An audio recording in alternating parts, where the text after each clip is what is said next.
الحمد لله حمدا طيبا كثيرا مباركا فيه وأشهد أن لا إله إلا الله وحده لا شريك له وأشهد أن محمدا عبده ورسوله أما بعد فإن خير الحديث كتاب الله وخير الهدي هدي محمد صلى الله عليه وسلم وشر الأمور محدثاتها وكل محدثة بدعة وكل بدعة ضلالة وكل ضلالة في النار فأعوذ بالله من الشيطان الرجيم بسم الله الرحمن الرحيم يا أيها الذين آمنوا اتقوا الله حق تقاته ولا تموتن إلا وأنتم مسلمون بسم الله الرحمن الرحيم رب اشرح لي صدري ويسر لي أمري واحلل عقدة من لساني يفقهوا قولي قابل احترام سامعین اکرام، جیسا کہ ہر اتوار کو آپ کے سامنے درس صحیح بخاری شیخ عبید اللہ فیدی صاحب مسلسل لے رہے ہیں۔ شیخ کا آج پروگرام نظام آباد میں ہے، اس وجہ سے ہم نے چاہا کہ پروگرام کو ناغہ کیے بغیر کچھ مختصر سے وقت میں آپ کے سامنے قرآن حدیث کی بات رکھنے کی کوشش کی جائے۔ یہی ہم نے سوچا کہ ایک حدیث سے نصیحت حاصل کرنے کی کوشش کریں گے، کیونکہ سلسلے وار درس حدیث ہمارے سامنے جو سو شیخ دے رہے ہیں، تو ہم نے سوچا کچھ حدیث سے نصیحت حاصل کریں۔ عزیزان ملت، اللہ کے نبی صلی اللہ علیہ وسلم کو اللہ سبحانہ و تعالیٰ نے جو مبعوث فرمایا، بنیادی مقصد اس کا یہ ہے کہ آخری شریعت جو اللہ سبحانہ و تعالیٰ نے نازل کی قرآن مجید، اس قرآن مجید کو اس آخری امت تک پہنچا دے۔ اب قیامت تک جو بھی شخص اس زمین پر آنے والا ہے، سب کوئی اللہ کے نبی صلی اللہ علیہ وسلم ہی کا امتی ہے، چاہے وہ ہندو ہو یا غیر ہو، یا مسلمان ہو یا یہودی ہو یا عیسائی ہو۔ ایک ہے امت اجابہ، وہ امت یعنی میں اور آپ جو اسلام تسلیم کر چکے ہیں، اور دوسرے امت دعویٰ، وہ لوگ جن کو اسلام کی دعوت پہنچانی ہے، یعنی جو اسلام سے ہٹ کر ہیں۔ اللہ کے نبی صلی اللہ علیہ وسلم عمر خطاب رضی اللہ عنہ کے پوچھنے پر بتایا کہ عمر، میں تجھے کیسے اجازت دوں کہ تو سہیل کو مار کے سہیل کے دانت توڑ دے، یعنی کہ ابھی اس شخص نے اسلام کو قبول نہیں کیا تھا، حالانکہ میں اس کی طرف رسول بنا کر بھیجا گیا ہوں۔ یعنی اللہ کے نبی صلی اللہ علیہ وسلم رسول پوری امت کے لیے بھیجے گئے ہیں، چاہے وہ امت اجابہ یا امت دعویٰ، اور شخص کے لیے اللہ کے نبی صلی اللہ علیہ وسلم رسول بنا کر بھیجے گئے ہیں۔ قرآن مجید زندگی کا نظام، قرآن مجید کو سمجھنے کا نظام، آپ صلی اللہ علیہ وسلم کا عمل اور اللہ کے نبی صلی اللہ علیہ وسلم کے عمل کو سمجھنے کا جو نظام ہے، وہ صرف اور صرف صحابہ کی زندگی ہے۔ یہ صحابہ کی زندگی سے ہٹ کر کسی اور کی زندگی کو ہم مثال نہیں بنا سکتے، خاص طور پہ اللہ کے نبی صلی اللہ علیہ وسلم کی زندگی اور سنتیں سمجھنے کے لیے۔ اس لیے کہ صحابہ کو جو اعزاز اللہ سبحانہ و تعالیٰ کرے، وہ یہ اعزاز ہے کہ اپنی آنکھوں سے اللہ کے نبی صلی اللہ علیہ وسلم کو عمل کرتے ہوئے دیکھتے تھے، اپنی کانوں سے اللہ کے نبی صلی اللہ علیہ وسلم کے جو سو احادیث کو سنتے تھے۔ ساری امت میں قیامت تک آنے والی کسی کو اعزاز ملنے والا نہیں ہے جو اعزاز اللہ سبحانہ وتعالیٰ صحابہ کو عطا کرے کہ آنکھوں سے دیکھ کر عمل کرتے سیکھتے، کانوں سے سن کر اللہ کے نبی صلی اللہ علیہ وسلم کی نصیحت کو عمل کرتے۔ اسی کے لیے صحابہ کو جو اور ایک خاص اعزاز عطا کیا گیا، وہ یہ ہے، قرآن میں تو تذکرہ اللہ تعالیٰ کیے ہیں صحابہ کا، لیکن قرآن مجید نازل ہونے سے پہلے ابھی صحابہ دنیا میں آئے نہیں تھے۔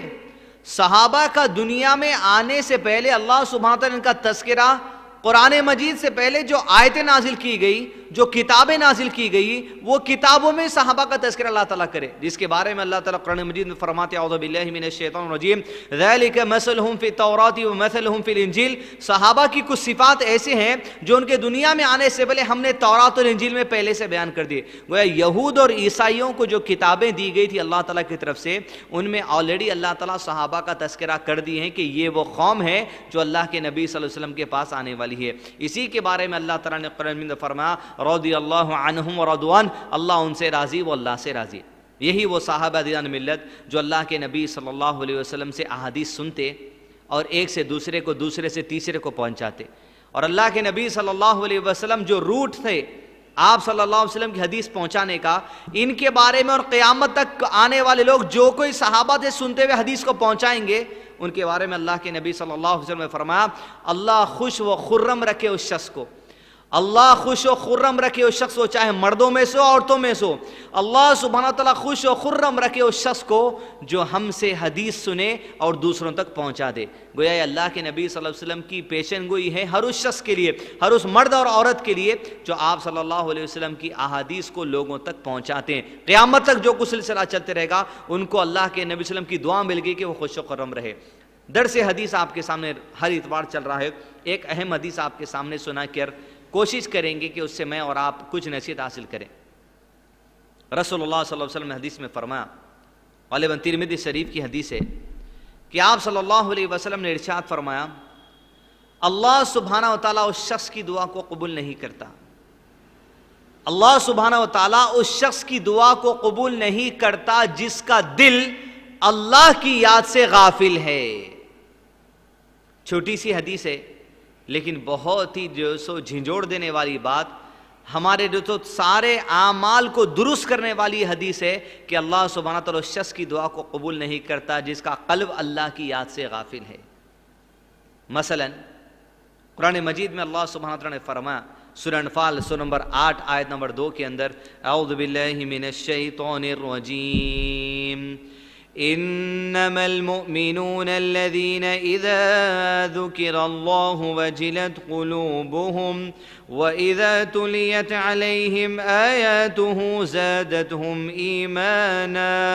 وعلى ربهم يتوكلون۔ اللہ سبحانہ وتعالیٰ اس شخص کی دعا کو قبول نہیں کرتا جس کا دل اللہ کی یاد سے غافل ہے۔ اس آیت میں اللہ سبحانہ تعالیٰ تذکرہ کرتے ہیں ان لوگوں کا جس کا دل اللہ کی یاد سے بھرا ہوا ہوتا ہے، تو اللہ تعالیٰ کہتے ہیں ان کی مثال، جو اللہ کے پکے بندے، اللہ کے سچے مومن بندے ہوتے ہیں، ان کی مثال یہ ہے جب کبھی ان کے سامنے اللہ کا ذکر کیا جاتا ہے۔ حدیث کیا ہے؟ جن کا دل اللہ کی یاد سے غافل ہے ان کی دعا اللہ قبول نہیں کرتا۔ پھر آیت میں اللہ تعالیٰ ارشاد فرماتے ہیں جس کے سامنے اللہ کا ذکر کیا جاتا ہے تو گویا ان کی مثال ایسی ہے جب اللہ کا ذکر سنتے ہیں تو دل کانپ اٹھتے ہیں۔ اور پھر اسی میں اللہ تعالیٰ فرماتے ہیں اور جب ان لوگوں کے سامنے اللہ تعالیٰ کی آیات پڑھی جاتی ہیں قرآن مجید کے ذریعے، نمازوں کے ذریعے، جب ان کے سامنے نصیحتوں کے ذریعے، خطبات کے ذریعے اللہ سبحانہ و تعالیٰ کی آیت پڑھی جاتی ہے تو ان کا معاملہ یہ ہوتا ہے زادتہم ایمانا، اللہ کی آیات سن کے ان کا ایمان بڑھ جاتا، زادتہم ایمانا۔ حدیث کیا ہے؟ اس شخص کی دعا کو اللہ قبول نہیں کرتا جس کا دل اللہ کی یاد سے غافل ہے۔ اب میں اور آپ نماز میں کھڑے قرآن مجید سن رہے ہیں، قرآن مجید اللہ کا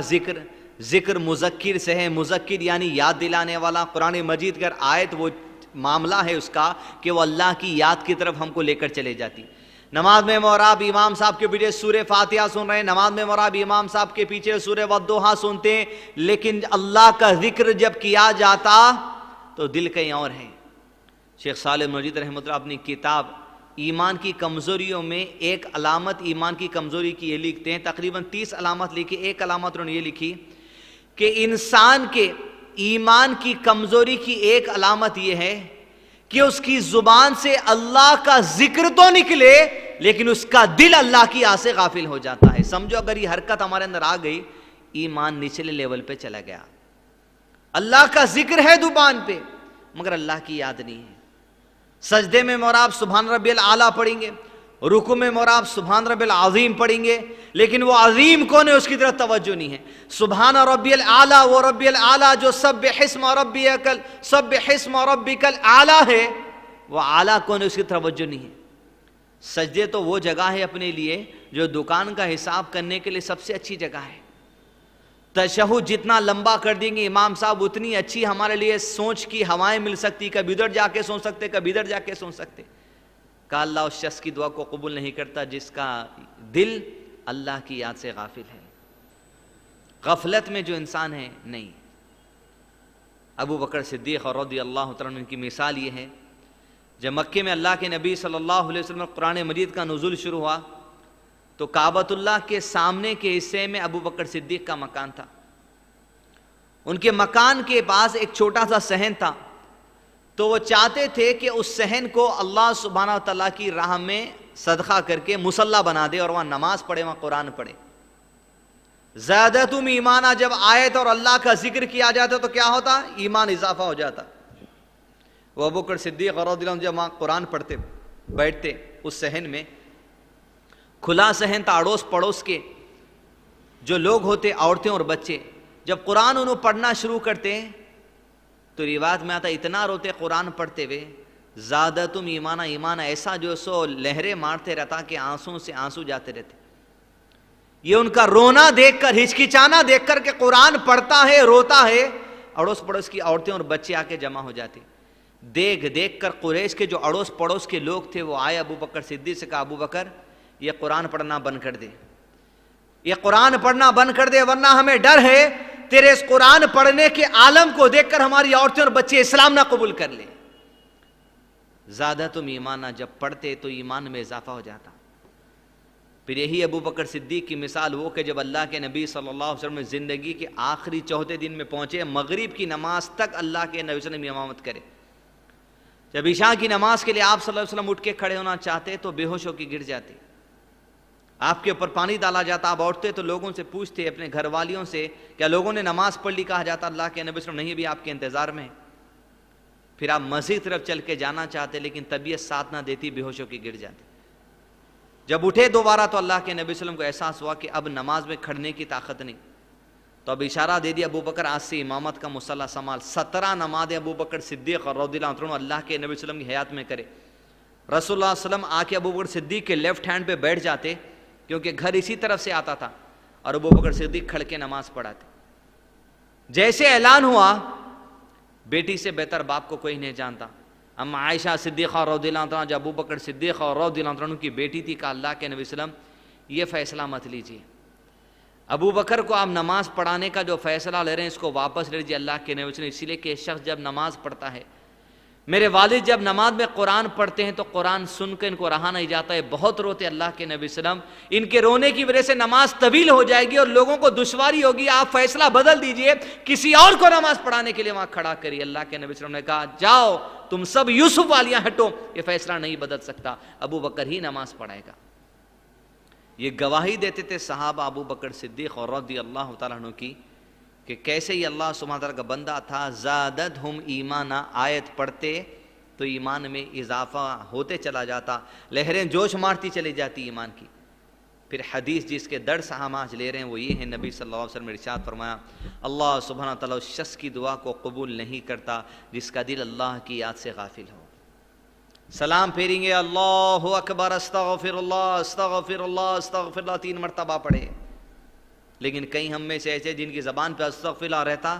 مگر پہلے ہاتھ میں موبائل آتا اور واٹس ایپ کا نوٹیفیکیشن دیکھتے، استغفر اللہ بھی جاری ہے اور واٹس ایپ بھی چیک ہوتے جا رہا. جس کا دل اللہ کی یاد سے غافل ہے اس کی دعا قبول نہیں ہوتی. 33 مرتبہ سبحان اللہ، 33 مرتبہ الحمدللہ، 33 مرتبہ اللہ اکبر، مگر وہ سبحان اللہ میں جو اللہ ہے انہیں یاد نہیں ہے. 33 بار پڑھتے چلے جا رہے ہیں، فون میں مصروف ہے، اشاروں میں مصروف ہے، سبحان اللہ چل رہا، الحمدللہ میں کون اللہ ہے، اللہ اکبر میں کون اللہ ہے، اس کی طرف توجہ نہیں ہے. یہ بے فیض ہے. اللہ کے نبی صلی اللہ علیہ وسلم نے کہا معاذ بن جبل رضی اللہ عنہ سے، معاذ اللہ کی قسم میں تجھ سے محبت کرتا ہوں. کوئی معمولی بات ہے؟ آپ سوچ کے دیکھیے، اللہ کے نبی صلی اللہ علیہ وسلم صحابہ سے کہہ رہے ہیں اے معاذ اللہ کی قسم میں تجھ سے محبت کرتا ہوں. کہا معاذ میں تجھے نصیحت کرتا ہوں.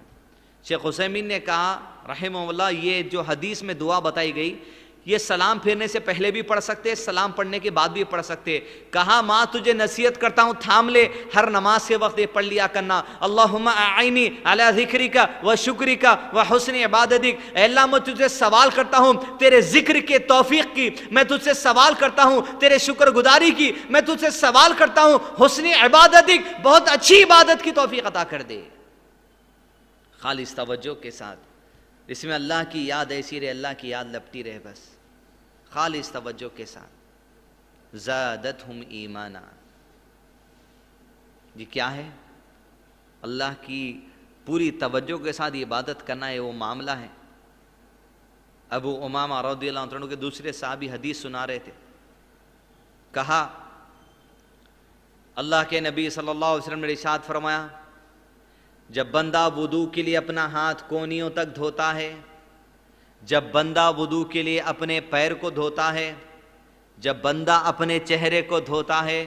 تو آپ صلی اللہ علیہ وسلم نے ارشاد فرمایا جب بندہ وضو کے لیے اپنے چہرے کو دھوتا ہے کہ اس کے داڑھی سے آخری قطرہ جو وضو کا نہیں ٹپکتا، کہ اللہ سبحانہ و تعالیٰ اس کے ذریعے اس کے گناہوں کی مغفرت فرما دیتا ہے۔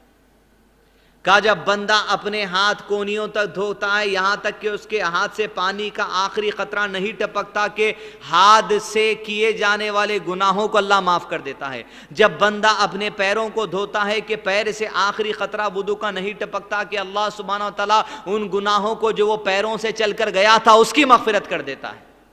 جب وہ سر کا مسح کرتا ہے تو اس کے سر سے گناہ جھڑا دیے جاتے ہیں، سارے صغیرہ گناہ ہیں۔ کہا جب بندہ ایسا وضو کرتا ہے، پھر جب وہ اللہ اکبر کہہ کے صلاح کی طرف چلا جاتا ہے اور مکمل توجہ کے ساتھ صلاح قائم کرتا ہے، اور اللہ سبحانہ تعالیٰ کو صلاح میں ایسا یاد کرتا ہے جیسا کہ یاد کرنے کا حق ہے، پوری توجہ کے ساتھ اس کی یاد میں ڈوب جاتا، کھو جاتا، تو جب بندہ یہ سلام پھیرتا ہے تو گویا سلام پھیرنے کے بعد اگر ایسا وضو کرے، اور وضو سے پہلے بسم اللہ لازم ہے، جس نے بسم اللہ نہیں کہی اس کا وضو نہیں، جس کا وضو نہیں اس کی نماز نہیں۔ حدیث ابو داؤد کی، شیخ البانی رحمہ اللہ صحیح قرار دیے، کہا اس کی نماز نہیں جس کا وضو نہیں، اس کا وضو نہیں جس میں بسم اللہ نہ کہا۔ کہا شیخ بن باز رحمہ اللہ سے لوگوں نے پوچھا اٹیچ باتھ روم کا زمانہ ہے، ادھر لوگ جو ہے سو ضرورت سے فارغ ہوتے اور کھلے حمام کے سمے آ کے نہاتے، کیا ایسے اٹیچ باتھ روم میں بسم اللہ کہہ سکتے؟ شیخ بن باز نے کہا بہت بڑی جماعت ہے علماء کرام کی جو اسی بات کی قائل ہے کہ بسم اللہ کہے بغیر جو سو وضو نہیں ہوتا، لہذا اٹیچ باتھ روم میں بسم اللہ کہا جا سکتا ہے۔ کہا یا یہ بھی طریقہ ہے کہ آپ باہر آئیں بسم اللہ کہیں وضو کی نیت سے، اور اندر جائے فوری نل کے نیچے کر لیں، مگر بسم اللہ کہے بغیر وضو نہیں کرنا چاہیے، لازم ہے کہنا۔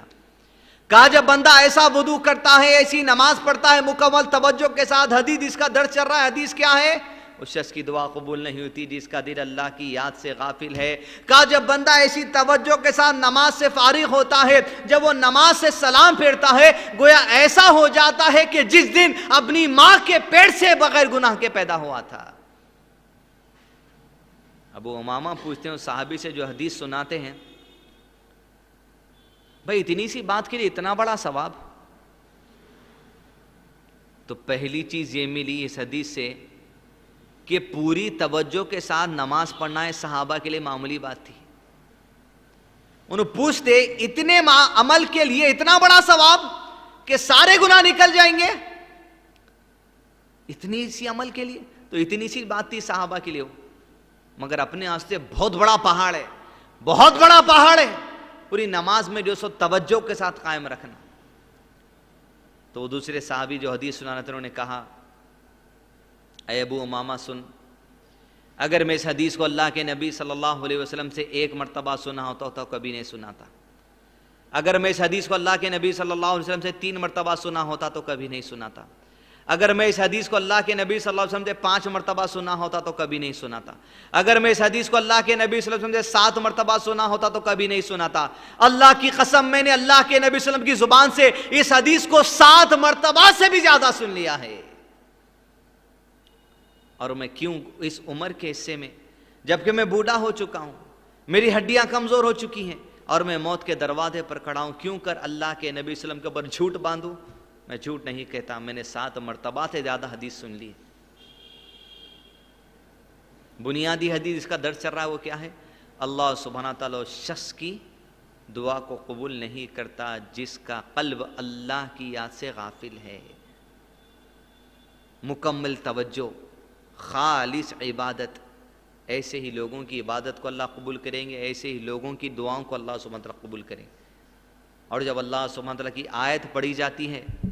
جو غفلت کا معاملہ کرتے ہیں اللہ تعالیٰ ان کے بارے میں سورہ فرقان نمبر 25 کے اندر فرماتے ہیں اعوذ باللہ من الشیطان الرجیم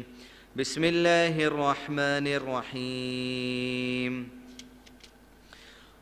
والذین اذا ذکروا بآیات ربهم لم یخروا علیہا صما وعمیانا، کہ جن کا مزاج یہ ہے کہ جب ان کے سامنے اللہ تعالیٰ کی آیت پڑھی جاتی ہے ان کو درس کے ذریعے نصیحت کی جاتی ہے، خطبات کے ذریعے نصیحت کی جاتی ہے، قرآن پڑھ کر نصیحت کی جاتی ہے، وہ خود پڑھتے ہیں، تو ان کا معاملہ یہ نہیں ہوتا کہ جب اللہ کی آیت کا تذکرہ عباد الرحمن کے سامنے کیا جاتا ہے تو وہ اندھے اور بہرے بن کر آیتوں کو نہیں سنتے۔ ارے مول صاحب اپنے بارے میں آیت بول رہے ہیں، جان مار دو، ادھر ادھر توجہ کر دو۔ کہا اللہ نے اندھے اور بہرا نہیں بنتا مومن بندہ جب اس کے سامنے اللہ کی آیت پڑھی جاتی۔ ارے اپن تو اس پہ عمل نہیں کر رہے نا، انجان مارو، یہ نہیں ہوتا مومن کا مثال۔ پوری توجہ کے ساتھ اللہ کی آیت سنتا ہے، پوری توجہ کے ساتھ اللہ کی آیت پڑھتا ہے، پوری توجہ کے ساتھ صلاح کو قائم کرتا ہے، ہر چیز میں توجہ، اس لیے کہ قلب اللہ سبحانہ تعالیٰ کی طرف متوجہ ہونا چاہیے۔ جس کا ذکر کیا جا رہا ہے وہی ہمارے قلب میں رہے، ورنہ ذکر میں کوئی اور ہے، قلب میں جو سو کوئی اور چیز ہے، تو پھر علامہ اقبال نے کہا تیرا دل ہے صنم آشنا تجھے کیا ملے گا نماز میں۔ دل تو بس جو سو جس کو صنم بنا لیے، صنم بولتے پتھر کو، بدھ کو، جس کے اندر دل لگے ہوا ہے،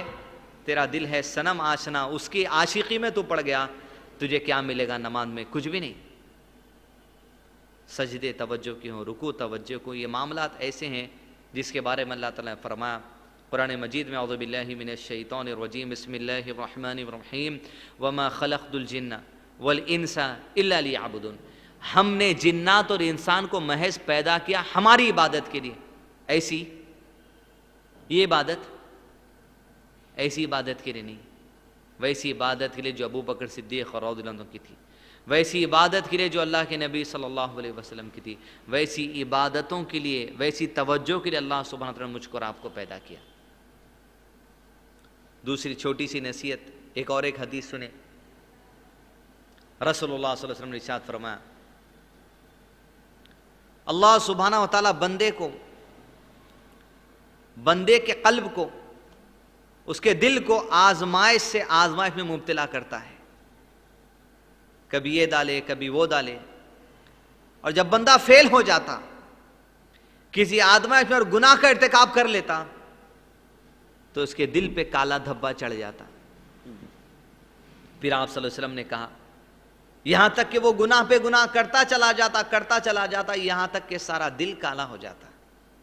اور آپ صلی اللہ علیہ وسلم نے فرمایا اس کا دل کالا ہونے کا مطلب یہ ہے کہ اب اس کے دل پہ مہر لگا دی گئی۔